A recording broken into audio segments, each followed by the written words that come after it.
Ya. Yaktan hızlılar. Tıklılar maçları. Çakırdık. Gruppa operimenen alıp var. Şöyle şöyle dedi ya. Belmenen barsan tartasın mı? Nazik yerde turat. Kalktı. Milisada. Pakroktada. Tarttırbaydı. Жокта, Жетөгүздүн Жетөгүз аңчылык департаменти Oyun metrot bir cedde devleşti.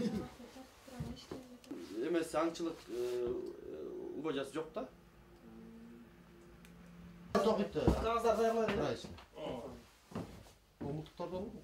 Eşikten süre tavazı mı? Azır ayaktan ait versin emniyem mutlu denince. Anlaşıldı. Nasıl duruyor? Onlar mı? İki can. Küçük ocak mı durdu? Tamam.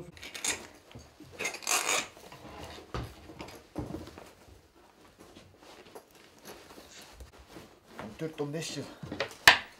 14 yılga çeydi. Karşı kıl cep al, basar bu yanına. Oradan. Hani o şunda karşı kıl. Ustan kim varmadı? Tom. Sağındar mı?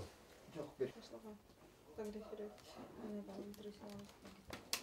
12 ноябрь 2013 жылдын 12 ноябрында түшкү саат 12-лерде Сармойнок экологиялык постунан бизге тийиштелүү маалымат келип түштү. Башка айтканда телефон чалуулар болду. Ошол жерде 2 джип автомашинасы менен 7 баш мыйзамсыз атылган текен неттери кармалып турат деген. Бул жерден өкүлчүлүктөрдүн оперативдик топ түзүлүп, ошол топ ошол жерине барганда чындыгында 2 джип автомашинасы токтотулган экен. Анын ичинен баягы кароо жүргүзгөндө 7 баш жаңы атылган тоо текесинин эти табылгандыгы аныкталган. Бул жерде